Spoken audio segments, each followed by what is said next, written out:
Libertini. McGee in behind the net. They're trying to pry it loose with got it. And it goes to Ramon Diaz, and he very nonchalantly picks it up and ties it up for a face-off.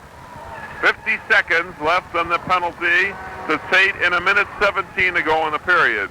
And a small fire has broken out in the press box here down a ways. There's enough confetti and ripped up paper to have a major parade. Now some people are scattering. Oh, it's down below. Huge gobs of smoke. Oh, it is.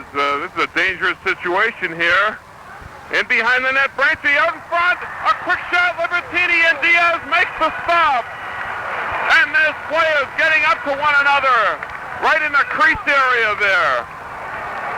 There's smoke coming out from somewhere in the garden here.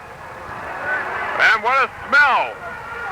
But Diaz made his save of the game so far. Steve, what a save. It's highway robbery in that save, Darby.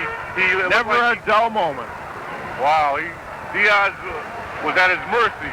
He had Diaz at his mercy, and somehow Diaz just slid across and made the save. There was a big scramble in front, and they tied the puck up for the face-off. Also, some of the players in front of that started throwing elbows as some of the Winthrop defensemen trying to protect their goaltender. We have 1 minute and 9 seconds remaining in the first period as the smoke continues to fill the garden, and it's getting worse all the time. Looks like Winthrop are going to be penalized for a second occasion here, and they still have to finish off that Tate infraction of 42 seconds. And Diaz perhaps is going to get the call. He showed a bit of emotionalism there when he was in the crease. I think he hacked someone up.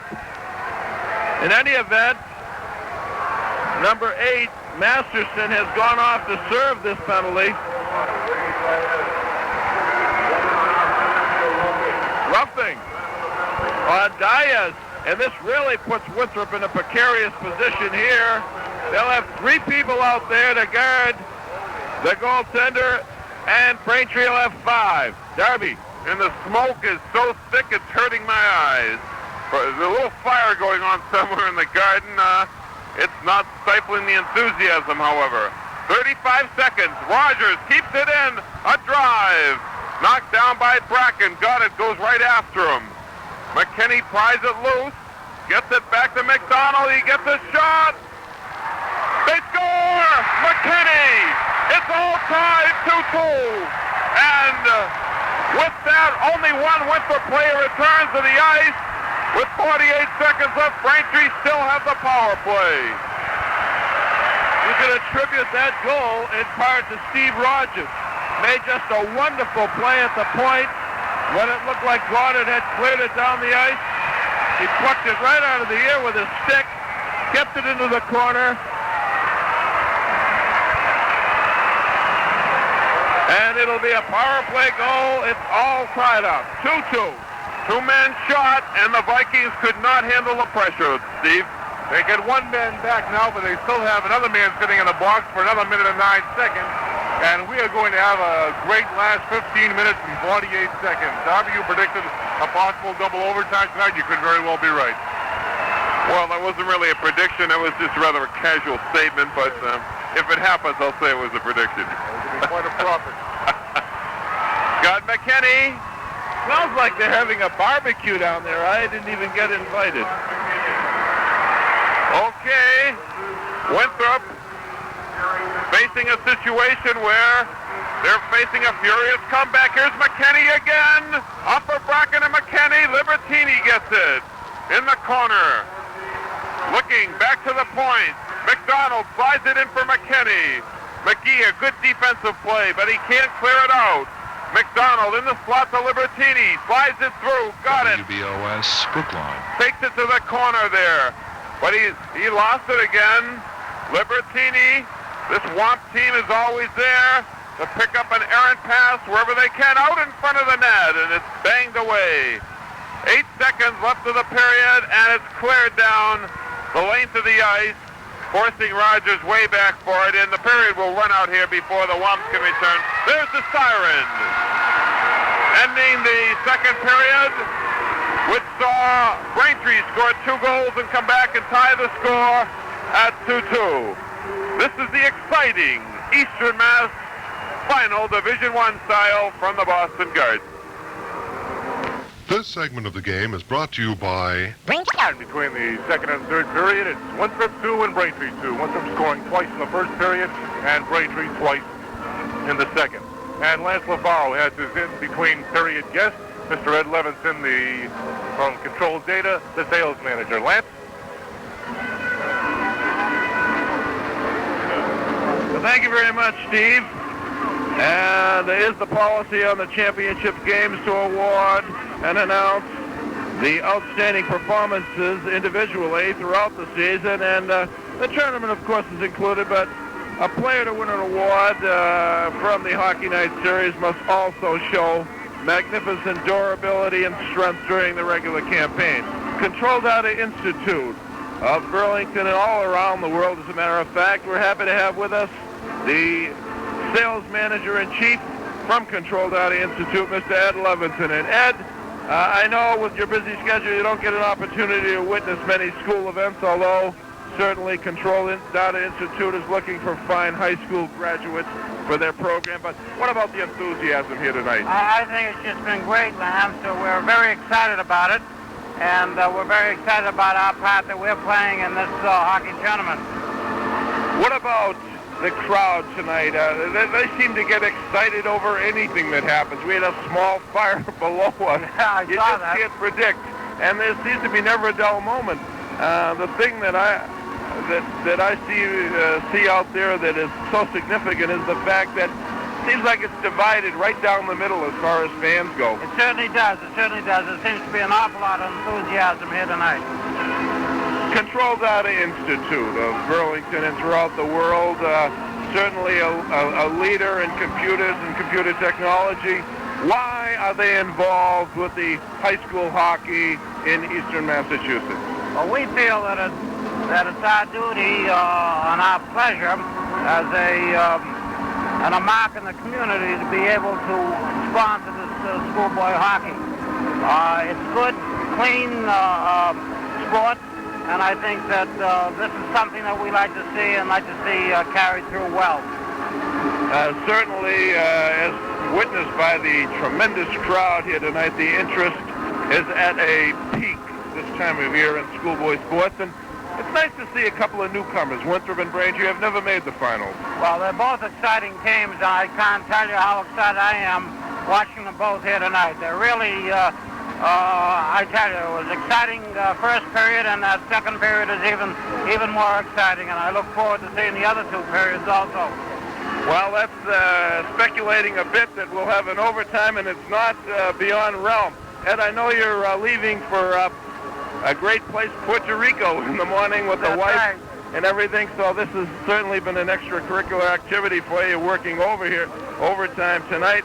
Let's get to the business at hand, and that is the selection of the Control Data Institute trophy, which goes to the outstanding defenseman in all of Division I. And when you figure that we have 64 schools of which we can draw from, the selection, you're going to have to leave out certainly a number of talented players. Well, it certainly was a very, very difficult decision to make on who the winner would be tonight. In fact, we came into tonight's game with two of the leading contenders here, and it's been a very, very difficult choice. That's right, and I'd like to go over how the voting went for the top 5, and we do have a winner who is performing on the ice tonight, to give you any hint out there. But number 5 was Steve O'Sullivan from South Boston, the captain of the Southie Club, and what with the busing and everything, I just can't say enough about Steve. They have the hardships down there. He's a very talented performer. He's going to be a great college hockey player. Number 4 in the balloting was Mike Parkinson from Norwood. And certainly Norwood, they lost to this Winthrop club in triple overtime, Ed, on Thursday night. The game ended around 1:15, and shucks, I'll tell you, he wears number 7, and he certainly has been a good luck charm throughout his career. Number 3 was Jimmy Deyoung of Melrose, a 3-year starter for Henry Hughes' boys, was more of a defenseman in the true sense of the word, and also carried the puck at a tremendous shot. He received the third largest votes. Number 2, he's on the ice tonight. He wears number 3, Steve Rogers of Braintree, and he set up that second goal, the tying goal. Have you been impressed with Steve's performance Sure tonight? have. As I say, it's been a very, very difficult decision to determine who's going to be the winner of the Control Data Institute trophy tonight. And number 1, the fellow who will receive that award on the ice tonight, and Steve got it. He wore number 7 all year long, and he led all defensemen in points, 8 goals, 32 assists for 40 points, as many points as many of the forwards. And he's just been playing a remarkable game tonight, too, I'll tell you. Very excited with his play tonight. Ed will be dishing out this trophy on the 17th at our awards banquet. You'll be there with all of your representatives from Control Data. I want to thank you for your participation and wish you the best of luck for the Boston Globe. John, Braintree coming on strong in the second period. He got 2 goals and tired. Winthrop falling into a penalty situation. Yeah, I don't think really Braintree played much better than they did in the first period, but a few things went their way, which hadn't gone their way in the first period. Let's go to the 4:17 mark when Tom Mckinney deflected a shot that Bracken seemed to steer wide of the cage. However, Mckinney was right at the lip of the crease, put it right between the pads of Diaz, who had no chance. Yeah, I can't blame Diaz at all on that one. Mckinney was in a perfect spot, and actually they had a number of opportunities like that in the first period that had come to nothing. A guy having his stick up in the air, a guy being the wrong place. This time Mckinney was there at the right side, and all he really had to do was redirect it mostly. All right, we had no penalties whatsoever in the first period. Then we run into a rash of them after the Libertini goal, and we had 5 in a row, and 2 in a row to Winthrop. Freddie Tate for tripping at 13:03. Then the Diaz infraction. I don't know what happened there in his goal crease. He seemed to get a little bit perturbed at somebody as he made a phenomenal stop, but he went off just 48 seconds later. It was while both of them were in the box that Scott Mckinney came up with his 22nd goal of the year on the power play at 14-12. That tied the score, and Winthrop are going to be down a man as we start the third period. Well, I think one thing, that Winthrop's used all year has been their man advantage, but also Billy Palaska likes to talk about his man-down situations. He feels that they're as good there as they are a man up. 5-on-5, he's always said people can skate with him. But here, the biggest break of the game for Braintree comes when they are, 1 or 2 men up in that case, I believe, in that case. Rogers made an excellent play at the point position when he batted down that puck in midair, when Goddard seemed to have the clear territory down the ice. But Rogers kept it in and went in the corner. Jerry Macdonald, who was in rather deep for a defenseman, took that shot, and Mckinney was there for the rebound, and that ties the score. So Braintree outshot Winthrop 11-7 in the second period, and they lead 22-18 as we get pelted with money. That's all right. I don't think any fellow with money. I just wish the denomination was a little bit higher than a nickel. What happens in the third period, John? Well, I think the key thing is going to be penalties. If Braintree can stay out of the box, I think they can skate with Winthrop 5-on-5, and they have throughout the game. I would not be at all surprised to see overtime here. And, anything can happen in overtime. I think it might be a little bit of Winthrop's advantage. They've played an overtime game in this building with people watching, and that can make an awful big difference. Well, in a situation where you're going to the final 15 minutes with the score tied 2-2, I think you automatically look to the team that has performed in a scoring fashion over the year. But when we have 2 teams, you could put a pimple between the 2 of them. Really, it's been that close. Yeah, this is probably one of the best Eastern Mass finals I've ever seen, and it is nice to see a good one after a while. Winthrop surrendering a 2-0 margin. They have to be down just a teeny bit as a result of that. If they had gotten a third goal, well, that opens up a three-goal margin. They seem to be in the driver's seat. Right? I think this one will get out on the wire. Almost positive. If you get too many too many good scorers out there, you know, and even if a team goes up 1 or 2 goals here, it's going to be close even in the last couple of minutes. A lot of people would like to see Division II champ Bill Ricca meet the winner of this game. Are there any possibilities of that being a reality? No, not as long as the headmaster has anything to say about it, I'm afraid. I'd love to see it. I'd love to see the prep school champion here, too. I'd like to have 50 cents on each dollar that comes in such a matchup. Yeah. John, thank you very much. We'll look forward to seeing you at game's end or before the first overtime, whatever comes. Okay, thank you. Thank you very much. We'll return with the third period of Hockey Night. Along with Darby Yeager and Lance Lavaro, Winthrop 2, Braintree 2, and we have 15 minutes in the regulation time remaining. Winthrop still has 21 seconds remaining to serve in a penalty as they huddle around goaltender Ramon Diaz. Scoring so far from Winthrop, Robbie Mcdonald, his 40th of the year in the first period at 6:43. Jackie Burke getting his 36th of the year, his third in tournament play at 12:50. Braintree coming back with 2 goals in the second period, one by Tom Libertini and the other by Scott McKinney to tie it at 2-2. Now for the play-by-play of the third period, here's Darby Yeager. Well, Steve, I took a poll up into the stands there as I threaded my way around and talked to many of the very avid participants on the spectator variety here. And they predicted the final score 4-3, but nobody was willing to say who's going to win. So we shall see if they're right. If 4-3 was the final.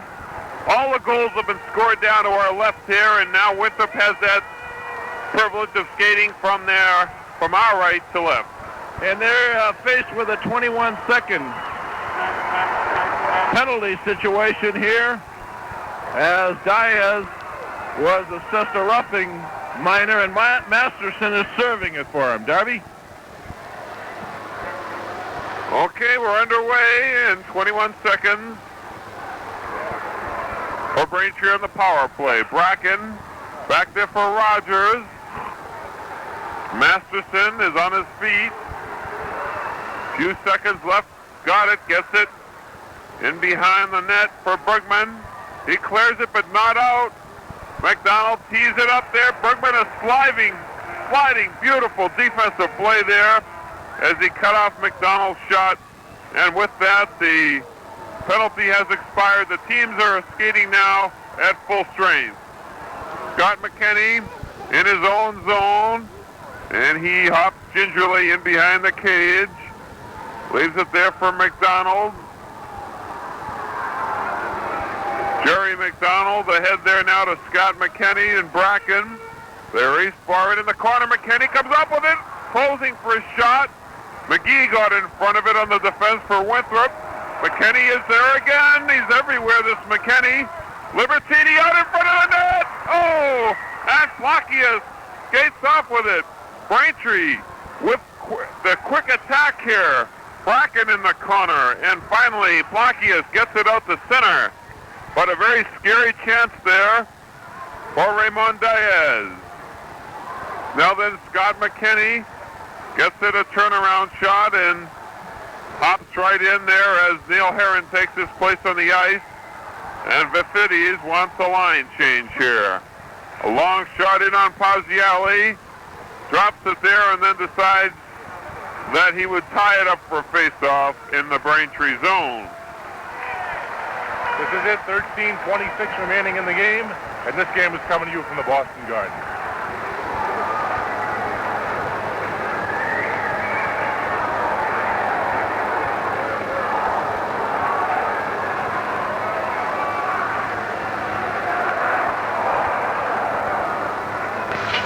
You've heard about the new... Off the face-off, Jackie Burke has it.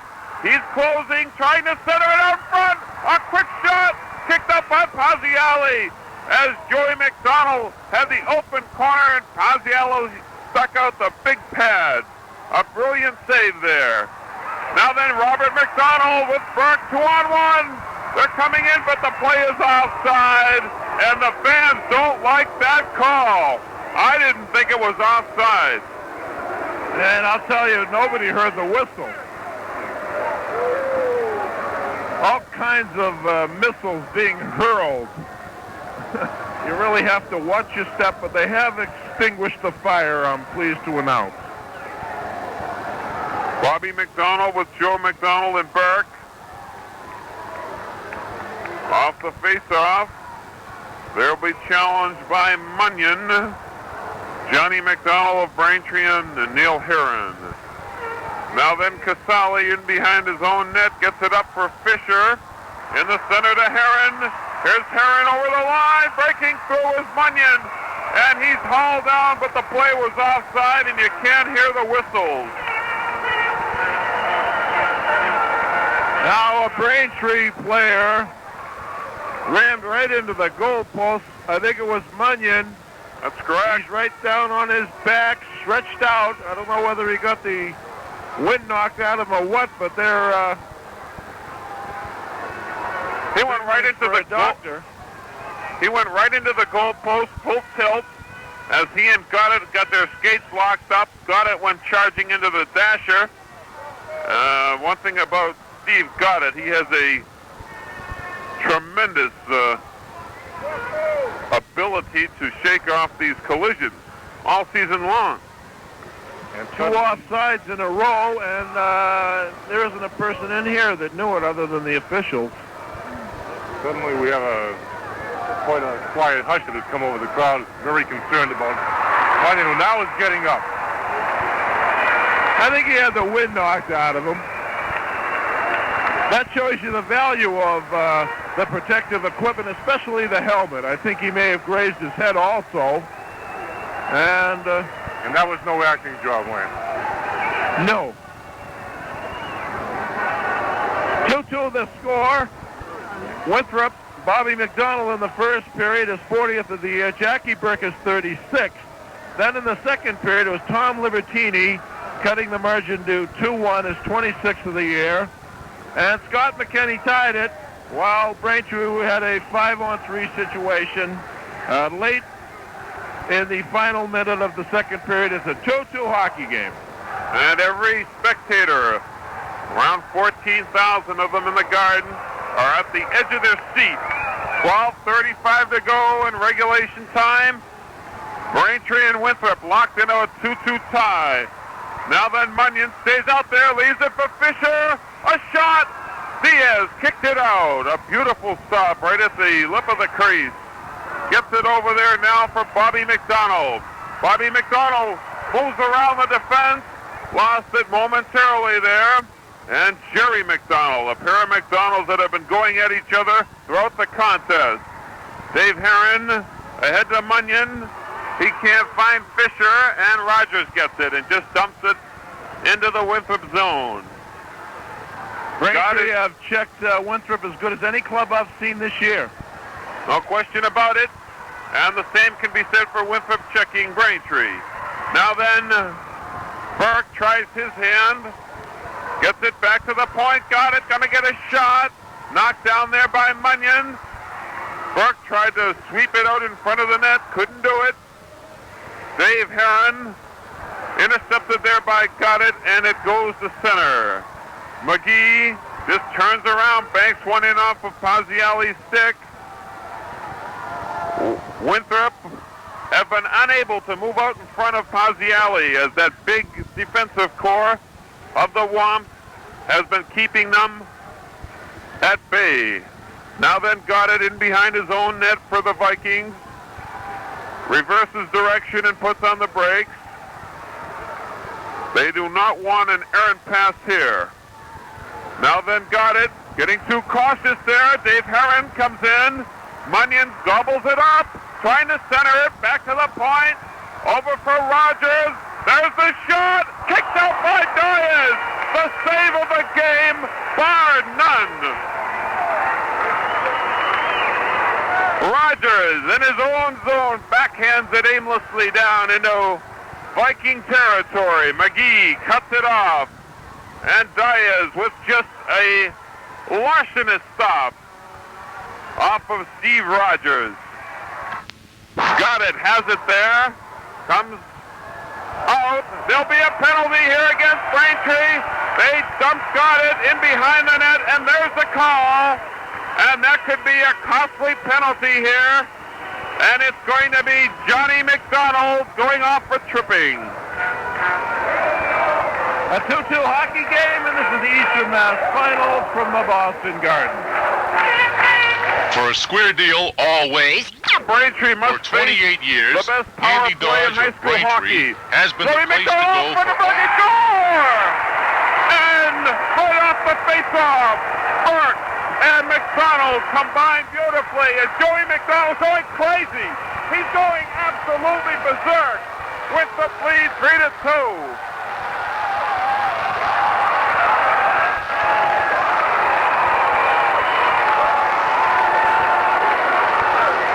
Jackie Burke set up beautifully by Joey McDonald, 3-2.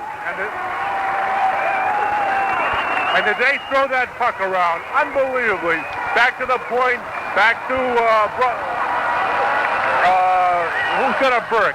Back to Goddard, who passed over to Joey McDonald, over to Burke, who tipped it home. Paziali had no chance at all to make that save. Burke is Mr. Clutch, though. He doesn't miss very often. He was stopped in the game against Arlington by Colbert on 4 separate occasions that he could have had goals.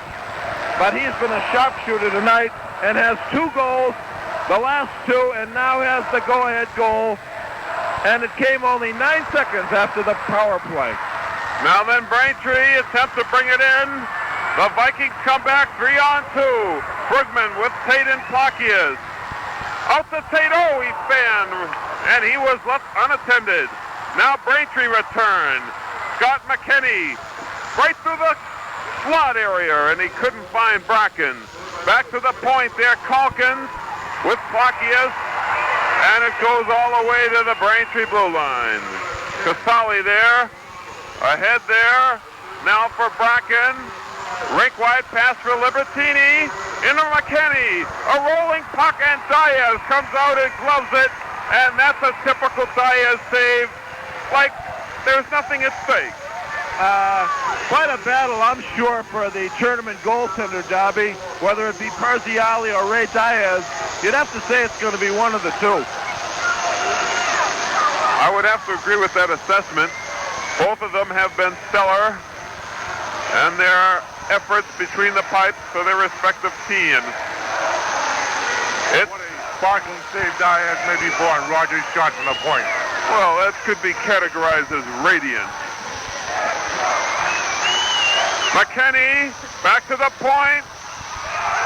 The shot is knocked down, and Calkins must skate back and recover. McDonald brothers are out there. Here's Joe McDonald over the line for a drive. It missed the open corner, and it comes right out the center ice. Now, at each interval, when the teams cross the respective blue lines, the fans start to roar on one side of this garden or the other. Now then, Scott McKinney in his own zone, works at the center, intercepted by Goddard. He's played a fabulous game on defense. Well, he has played fabulous all season long. I mean, it's not just a one-shot deal for this Steve But Goddard. how many minutes has he logged in this game? Icing the call against the Winthrop Vikings. Winthrop 3 and Braintree 2. This is the Eastern Mass Championship game from the Boston Garden. Shaking off the effects of that collision with the goalpost, will take the face-off. He has Paul Fisher and Neil Herron. Off the draw, Munyon lost it to Danny Brugman.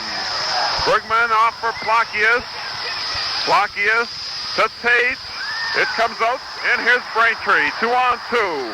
Herron turns Crombie, falls in the play, centered it out front. What a save by Diaz!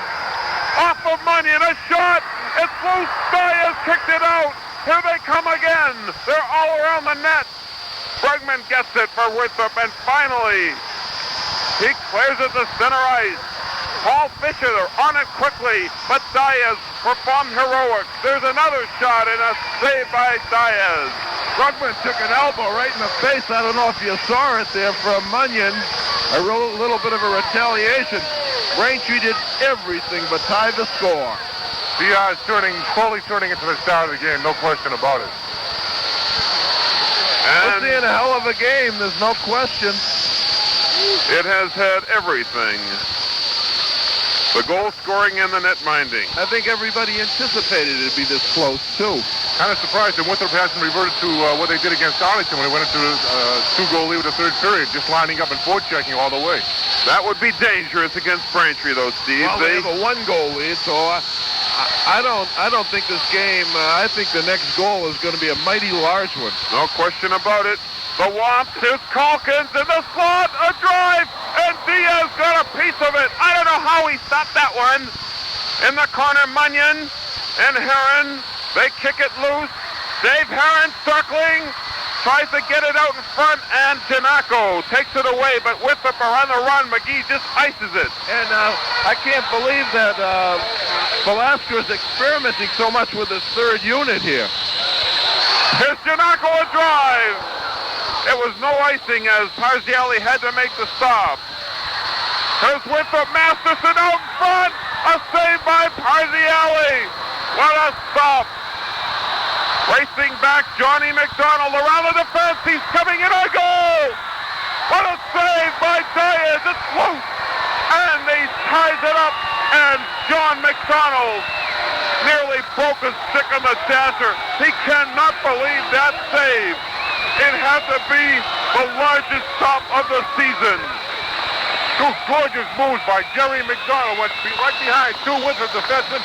Went on a goal all alone and tried to beat Diaz with a backhand shot, but came up with a juggling save. Well, I think Jerry Macdonald has been the best player on the ice for Braintree throughout. He's made numerous defensive plays, and he assisted on that second goal. He nearly got the tying one there. And Braintree never give up. Here's Mckinney out in front of the net. Jerry Macdonald keeps him in at the point. Bracken. And they're all around the Winthrop team here. In behind the net, got it, ties it up. And this game is not over. 7:21 to go in the third period. Winthrop 3 and Braintree 2. The feelings are starting to run high now. Well, I just saw Mickey McGuire down there, the tournament director. He's all smiles. Not only a financial success, but a beautiful game for the fans to witness. Here's McKinney to Libertini. Oh, he fanned right at the corner of the crease, and he fanned on it. Braintree have had countless scoring opportunities, and either Diaz or their ineptitude have cost them. Well, they're trailing, Darby. They have to go all out. Got it, has it. He returns. A rink-wide rush for Steve Goddard in the corner. He with Rogers now, and McKinney has it. Got McKinney on the right to Bracken. Bracken cannot go around Robbie Mcdonald. Here's Braintree out in front, McKinney. Oh, what a save by Diaz. That one really... Scott McKinney, one of the real dire dirt scorers in high school hockey, walked in all alone, and Diaz completely robbed him, and Winthrop were called for icing. Raymond Diaz complaining to the official now with regards to some debris right by his goal crease. Seems to be quite annoyed at that fact as well. And the official is taking quick notice.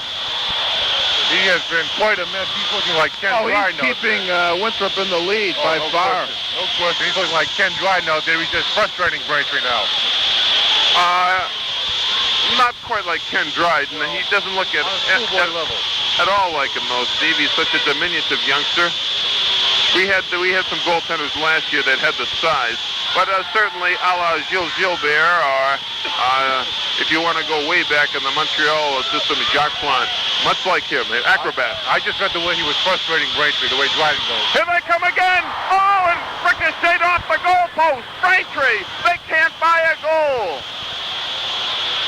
Fisher has it again, tries to get it in the slot to Munyon, and it's skated out. Fred Tate comes in with Danny Bergman. Bergman is crafty. He's closing. Out in front, a backhander. It's cleared, but not out. Gilogly keeps it in. Winthrop with some heat of their own here. In behind the net, Calkins. Block skates with Big Blockius, and they force a face-off. to the right of Tony Parziale, the goaltender, a senior for the Braintree Womps. The go-ahead goal in the third period came on the power play. It only took 9 seconds for Jackie Burke to score his 37th goal of the year from Joey Macdonald and Steve Goddard. And that gave Winthrop the 3-2 margin. There's 5:58 left in regulation time. Robert Macdonald will take the face-off here with Scott Mckinney. Here's Libertini coming out. He's looking for Bracken. Libertini into Bracken. They kicked it, and it went wide of Diaz. Bracken trying to get it out in front, and Jack Burke, who has 2 goals, comes out with Joe Macdonald. Back to Burke. They passed marvelously. Joey Macdonald lost it right at the inside corner of the crease area. Winthrop keep it in. Jerry Macdonald for Braintree on the defense. Holds onto it and finds Scott Mckinney at center. Scott just dumps it into the corner. And McGee, whose jersey is completely drenched with perspiration. There's a centering pass in the slot. Out in front, Libertini, a rolling puck, and Joey Macdonald comes away with it. With Robbie Mcdonald, 3-on-2, off for Burke, he's closing. Oh! He centered it to Joe Macdonald, and it just missed his stick by about 6 inches. That one came dangerously close as Winthrop are called on the offside. A gorgeous setup by Bobby Mcdonald and Jackie Burke. They shot it wide. It could have been 4-2 Winthrop. 4:57 remaining in the game. Braintree has definitely had the territorial edge in the third period, but the only goal in the third period coming to Winthrop, and they lead 3-2 on a power play goal. And the fans are a bit worn out now. The action has been pulsating from the onset, and they have seen a marvelously played game. A false start, trickles up over the dasher, and we'll do that one again at the red dot just outside the Winthrop blue line. Winthrop 3 and Braintree 2. 2 goals by Jackie Burke and 1 by Robert Mcdonald. Has been the 3 goals scored by Winthrop in this game. Here's Braintree picking it off. Fisher could not turn around Crombie, however, and Plakius gets it. Off there now for Deyoung. That's Tate. Oh, Parziale got a pad on it. Calkins having difficulty with Plakius. He's strong, Gabby. Plakius knocked him right down. Munyon comes back. Munyon closing a drive. Kicked out by Diaz. Paul Fisher back to the point. It's kept in by Calkins. He takes the shot. Diaz makes the save, and Braintree continue to pour the heat on Raymond Diaz. Neil Herron in behind the net. Crombie has it tied up in knots. The puck is just sitting there, and they tie it up for a face-off. Braintree are naturally going all out here, trying to get that tying goal, so they're taking a bit of a chance there on the defense. It's allowing Winthrop to get in there on those 3-on-2, 2-on-2 type of occasions. And, well, Braintree's going to have to live with this unless they can get the tying goal. And they have 4:12 remaining in regulation time. And you notice that the third line are becoming less and less a factor in this particular game as the Macdonald and Burke come out again. They go up against Scott Mckinney. Scott Mckinney wins the face-off. He and Bracken have got it in there, and they tie it up for a face-off. And you'll see Winthrop employ that strategy now.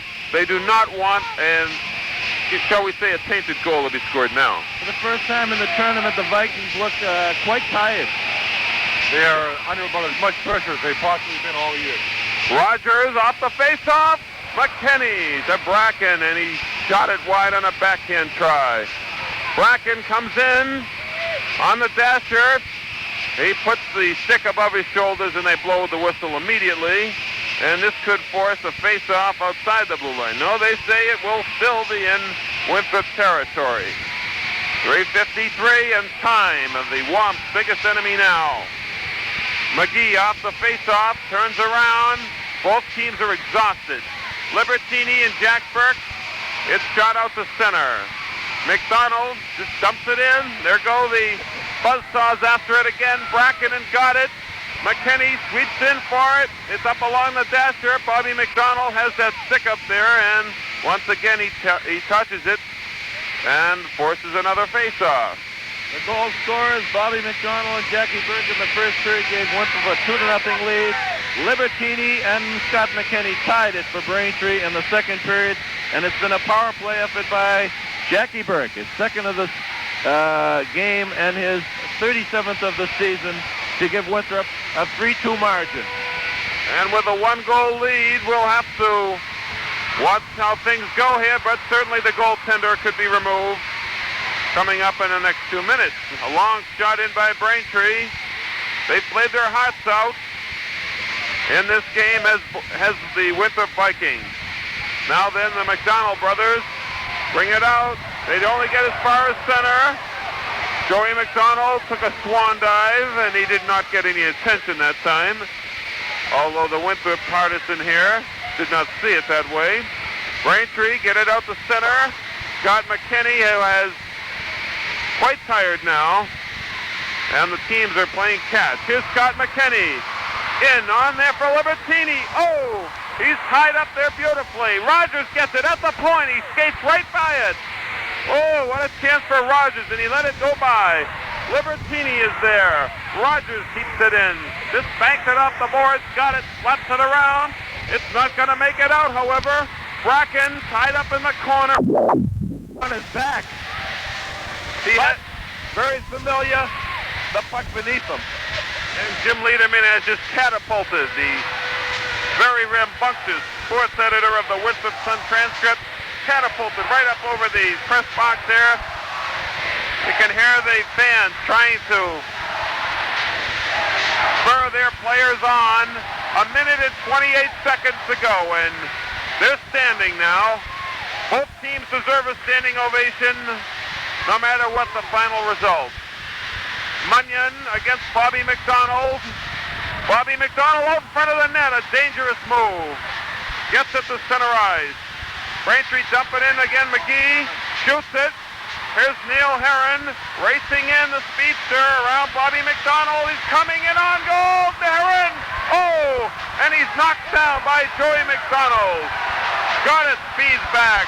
Got it with Joey Mcdonald. Lost it to Jerry Mcdonald on the Braintree defense. Oh, what up and down action. A minute to go in the season, unless a goal is scored. Here's Robbie Mcdonald. Over the line of drive. Paglielli makes the stop. Mcdonald on his knees gets it to Joey. Back to McGee. Oh, he lost it up to center ice. Now here's a break for Munyon. For Braintree coming in on goal. Oh, he lost it again. Now the goaltender is out in front. They shoot it wide. An open net for Munyon. He shot it wide. A chance of a lifetime, and he shot it wide by 2 feet. He waited too long, Darby. He waited for Dias to make a move. He was out of the cage. The goal is vacant. Rogers in the slot. Libertini hit the goal post. 17 seconds. He hit the goal post. Oh, what action. Got it, lost it. Dias makes the save and covers up.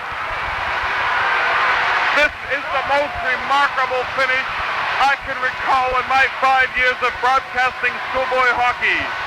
I tell you, Braintree, Tom Libertini hit the goalpost on the inside. It bounced, rolled right along the line and would not go in. Braintree has thrown everything but the kitchen sink. They're throwing all the utensils out now. It is pandemonium here at the Garden. 9 seconds to go. Whoa.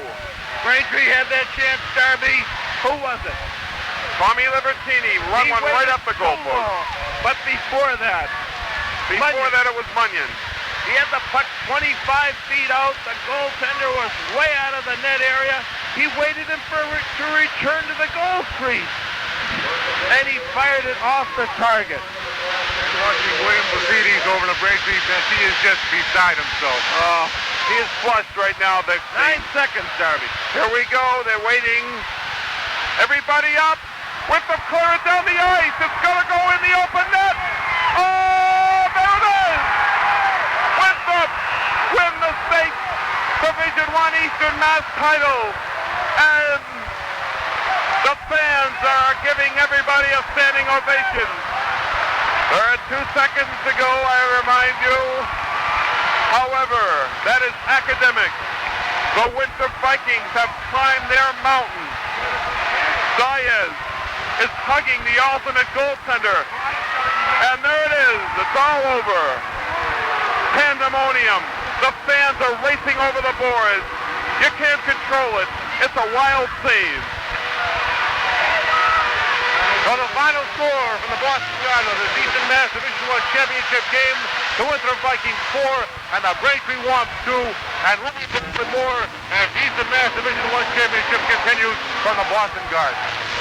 You've heard about the new award-winning Dodge Aspen. Now drive in and see Aspen on display at Handy Dodge in Braintree.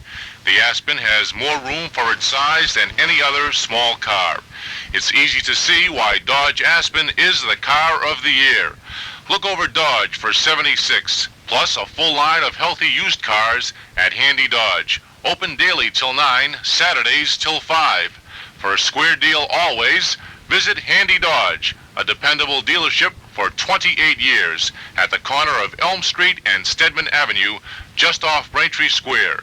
Phone 843-6000. If you're in the mood for fine Italian food, stop in at Gagliard's restaurant, 2 Bridge Street in Dedham. At Gagliard's, you'll enjoy choice Italian specialties at moderate prices, including complete luncheons for just $1.50. From pizzas to parmesans and cacciatoris, Gagliard's is the restaurant the whole family will love. Takeout service also available. Phone 326-5748. Gagliard's, Dedham's oldest restaurant, 2 Bridge Street on the Boston line, open 7 days a week from 11 a.m. till midnight. For fellas and gals of all sizes, It is Braintree 4-2 to win the Eastern Mass Division I Hockey Championship. And Lance has Jim Lederman of the Winthrop Post-Script and his Jim, you rifle waited fire. for this moment all year long. Winthrop were outplayed by a fair margin, especially in that third period, but they deserve to have a mediocre period throughout this season. It's hard to go undefeated. 21-0-1.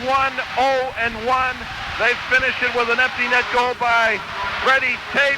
It rolled ever so slowly into the net as the Braintree cheerleaderettes, boy, you could shed a tear for them. A youngster by the name of Steven Goddard and an unheralded goaltender by the name of Ramon Diaz came up with some scintillating saves in the last period. The pressure was against the Winthrop goalie. He was tremendous. They outplayed us. We out-hustled them. We got more heart than they do. They're tough kids. They're great kids. They pulled together. It's a complete team victory. What a final game, though. As far as the fans are concerned, they got their money's worth tonight. Certainly one of the largest crowds ever to fill a Garden for a high school game, and every one of them were on edge. Last Thursday night we were here and we played probably the most exciting game in Eastern Mass history, and we repeated it tonight. A great effort, some great goaltending on both sides, but the Cinderella team has yet to be defeated. Braintree hit the goal post with less than a minute remaining. You could just see it then. It was not to be for Braintree. And Winthrop will play here 1 week from tonight against the Western champion, and I don't think anybody cares right now. Certainly not. The biggest moment in Winthrop sports history. The fire engine will be waiting at the bridge. The tour will be made around the town, and a great bunch of kids will be saluted. Tremendous team, great coaching, super sportsmanship. It's been a great tournament. Jim, looks like we'll have to see you one more time this season, and that's next Monday night. I'm sure you'll be here, and the Vikings will be sure to show up. I'm pleased to be here. It's a thrill for me, and I love this team. Everyone loves them. We certainly gave them their money's worth. A great team. Thanks, Lance. We'll return with our analyst, John Powers of the Boston Globe. Winthrop have won the Division I crown 5-3 over Braintree. And this game's coming to you from the Boston Garden. For the finest pizza and subs on the South Shore, it's Happy Chef. Happy Chef's 3 locations at 661 Hancock Street, Wollaston, in Quincy Squares. Call Vikings. Well, Danny Brugman has just been voted the most valuable player of the tournament and very deservedly so. And everybody giving him a big ovation. Winthrop down there mobbing their players and carrying Billy Palaska off. A very excited and high-spirited Winthrop hockey team that has won the Division I tournament 4-2.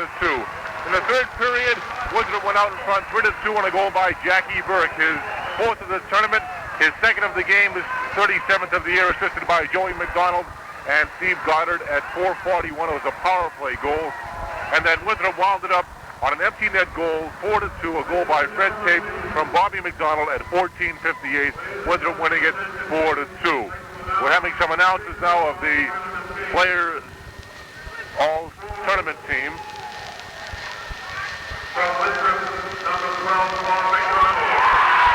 Robbie Mcdonald has been named on the team, of course. Winthrop was outshot by Braintree 35-29. Danny Brugman also made it. In the third period, Braintree outshot Winthrop 13-11. Tom Libertini of Braintree was voted on the All-Star team. From Winthrop, number 7. Steve Goddard from Winthrop, a very good choice. From Braintree, number 3, Steve Rogers. Steve Rogers from Braintree made it. Winthrop and Braintree dominating the All-Stars.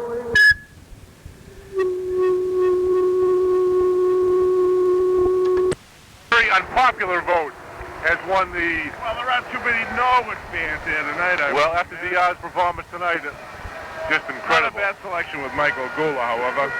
6 periods in that game, and boy, if it weren't for him, Winthrop, he had to face 10 power plays in the game. Well, also, Diaz saw 57 shots in that game.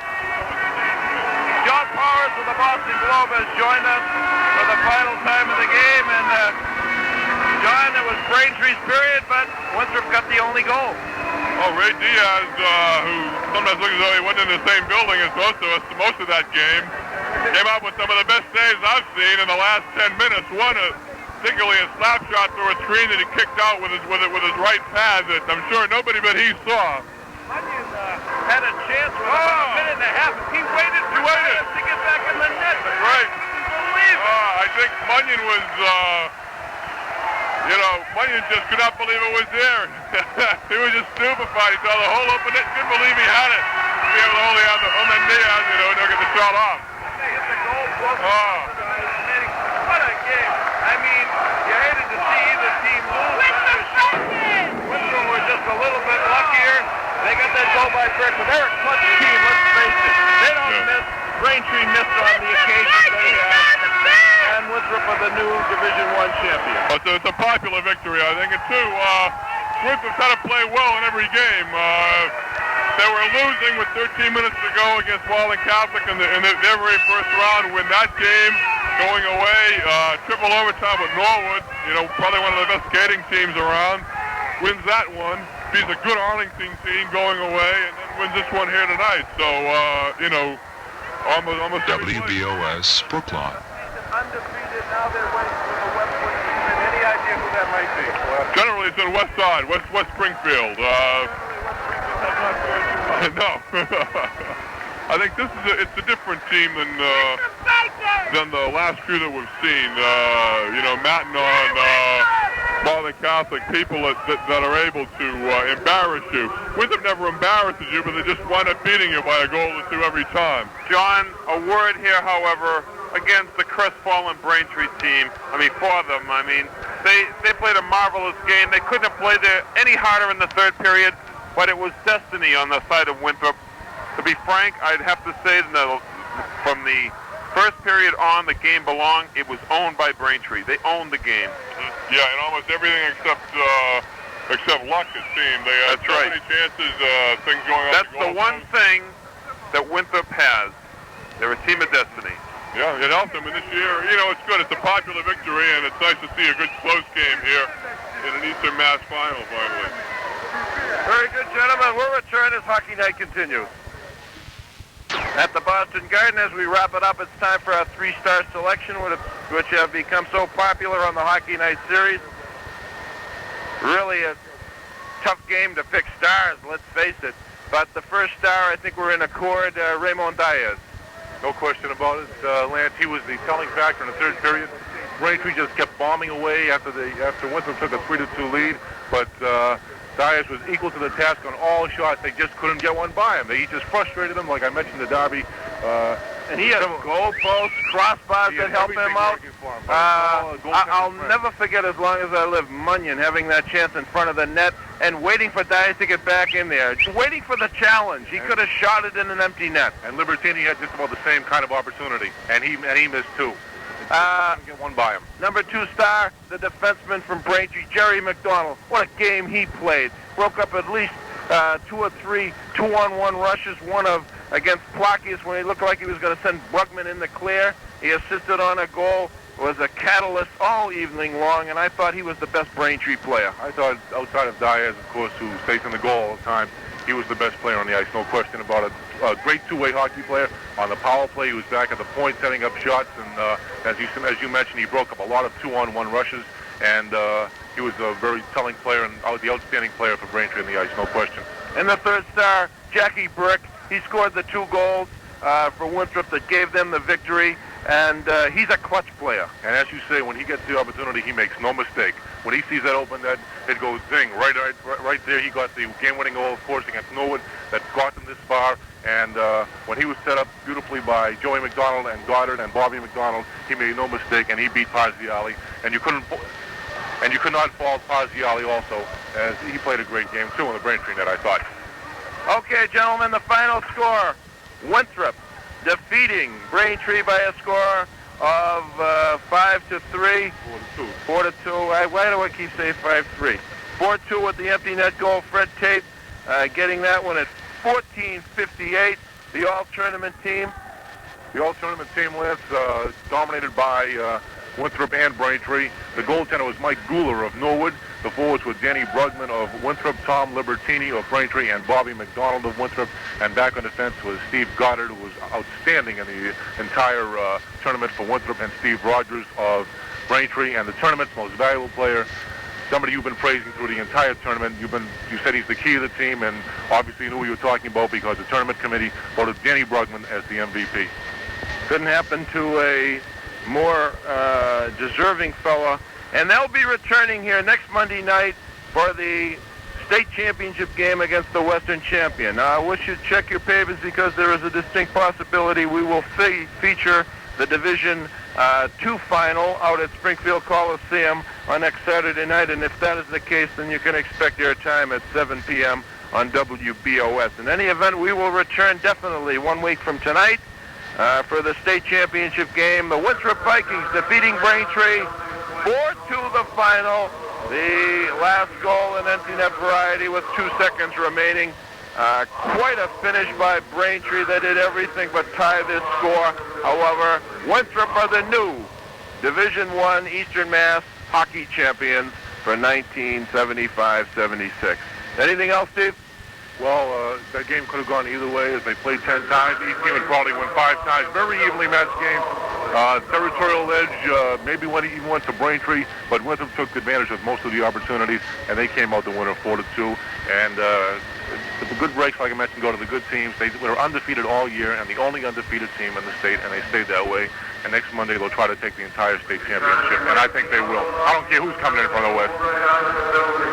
Now this is Lance LaFaro for Darby Yeager, Steve Memolo, Steve Dene, Mike Murphy, our statistician, photographer for Bud Yeager, our many statisticians throughout Massachusetts have helped these fellows do such a great job. Our engineers, Teddy Phillips, and everyone else concerned. There's too many sponsors to name them individually. They've been marvelous all year long and will continue to do so in the future. Now for the entire Hockey Night in Boston crew.